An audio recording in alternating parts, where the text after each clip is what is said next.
Comment David a surmonté les difficultés de la vie. Son nom en hébreu signifie bien-aimé. De qui s'agit-il? Découvrons-le ensemble. Bonjour à tous, et bienvenue sur notre chaîne. Aujourd'hui, nous allons explorer la vie fascinante d'un personnage biblique qui a surmonté d'innombrables défis, David. Connaissez-vous la signification de son nom en hébreu? Découvrons ensemble pourquoi David est souvent considéré comme l'homme selon le cœur de Dieu. En hébreu, le nom David signifie bien-aimé ou cher. C'est une signification qui a une grande importance dans les Saintes Écritures, en référence à la réputation du roi David comme étant aimé de Dieu et aimé par son peuple. Le nom David peut également être interprété comme chéri en plus de bien-aimé. Ces deux significations reflètent l'idée de quelqu'un qui est profondément aimé et apprécié. C'est pourquoi le nom David est souvent associé à des qualités telles que l'affection, l'estime et la valeur. Berger, poète, vainqueur d'un géant, roi, ancêtre de Jésus, autant de belles images qu'évoque pour nous le nom de David. Il nous apparaît comme l'un des plus grands personnages de l'Ancien Testament. On peut pourtant le qualifier aussi de traître, de menteur, de conjoint adultère, de meurtrier. Qui ne voudrait pas avoir ces qualités et qui peut affirmer ne jamais commettre les fautes dont il s'est rendu coupable? La Bible ne cache rien de ses fautes ni de ses échecs. On parle pourtant encore de lui avec respect parce que son cœur était entièrement consacré à Dieu. Nous sentant plus proches de David dans ses manquements que dans ses succès, nous pouvons être rassurés que Dieu voyait en lui un homme selon son cœur, Actes 13 verset 22. David est souvent considéré comme l'homme selon le cœur de Dieu en raison de plusieurs aspects de sa vie et de sa personnalité, tels que sa foi, son humilité et son repentir sincère. Foi et confiance en Dieu. David avait une foi profonde en Dieu et une confiance totale en sa protection et sa direction. Il a montré cette confiance lors de ses nombreuses épreuves et victoires, comme dans sa confrontation avec Goliath. Humilité, malgré ses succès en tant que roi, David est resté humble et dépendant de Dieu. Il reconnaissait sa propre faiblesse et son besoin de la grâce divine. Repentir, David n'était pas exempt de péché, mais il était prompt à reconnaître ses erreurs et à se repentir sincèrement. L'épisode de son adultère avec Bathsheba et son meurtre planifié de son mari, Uria, est un exemple de son repentir profond lorsque confronté par le prophète Nathan. Attachement à la volonté de Dieu, David cherchait constamment à faire la volonté de Dieu dans sa vie et dans ses décisions, même si cela signifiait faire face à des défis et des obstacles. Ces qualités ont conduit Dieu à considérer David comme étant selon son propre cœur.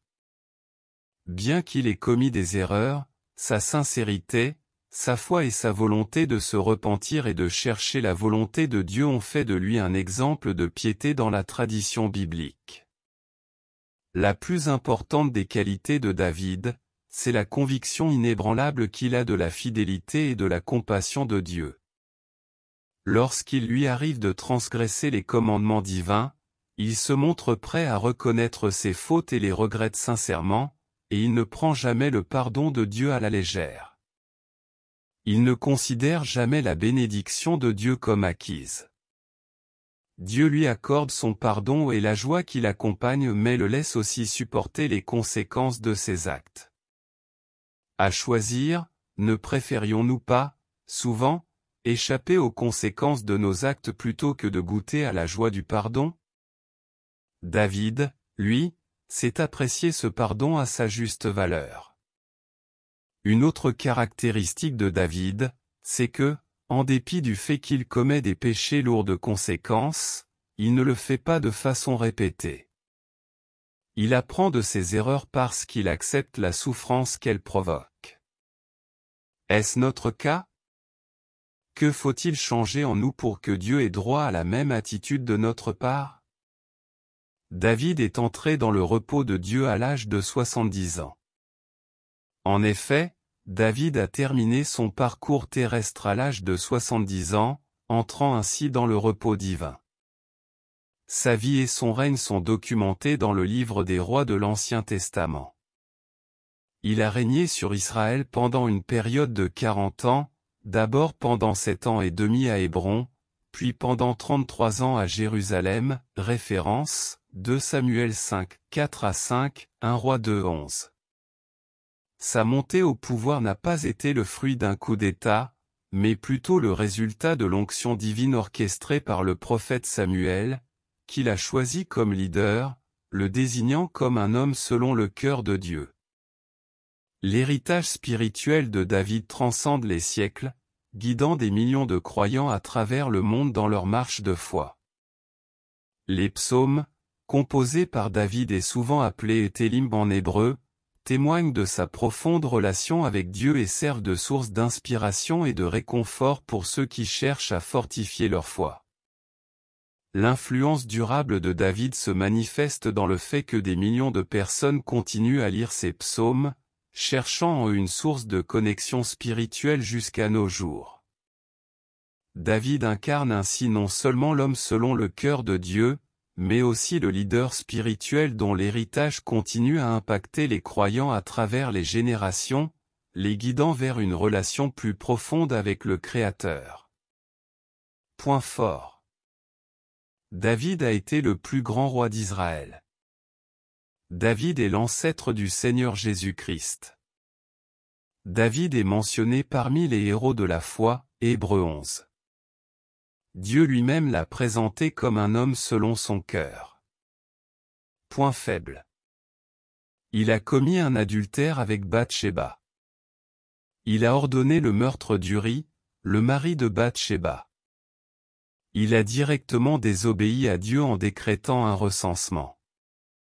Il a manqué de fermeté face au péché de ses fils. Leçon à retenir. La volonté de reconnaître honnêtement nos erreurs constitue la première étape pour y remédier. Le pardon ne fait pas disparaître les conséquences de la faute commise. Dieu désire que nous lui fassions pleinement confiance et que nous l'adorions d'un cœur sincère. Descriptif. Où s'est déroulée sa vie? À Bethléem, Jérusalem. Activité, berger, musicien, poète, soldat et roi. Père, Isaïe. Épouse, Michal, Achinoam, Bathsheba, Abigail et d'autres. Fils, Absalom, Amnon, Salomon, Adonijah et d'autres. Fille, Tamar et d'autres. David avait 7 frères. Ses contemporains étaient Saul, Jonathan, le prophète Samuel, le prophète Nathan. Verset clé. Maintenant Seigneur éternel, c'est toi qui es Dieu. Tes paroles sont vraies et tu as annoncé ce bienfait à ton serviteur. Veuille donc bénir la famille de ton serviteur afin qu'elle subsiste éternellement devant toi. En effet, c'est toi, Seigneur éternel, qui as parlé, et c'est grâce à ta bénédiction que la maison de ton serviteur sera bénie pour l'éternité. 2 Samuel 7, 28-29. En résumé, la vie de David est un témoignage de foi, d'humilité et de repentir sincère. Malgré ses erreurs, il a su trouver refuge dans la grâce et la compassion de Dieu. Sa vie nous rappelle l'importance de reconnaître nos fautes, de rechercher la volonté de Dieu et de lui faire pleinement confiance. Merci de nous avoir rejoints pour cette exploration de la vie de David.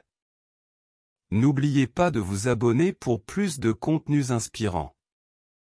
À bientôt.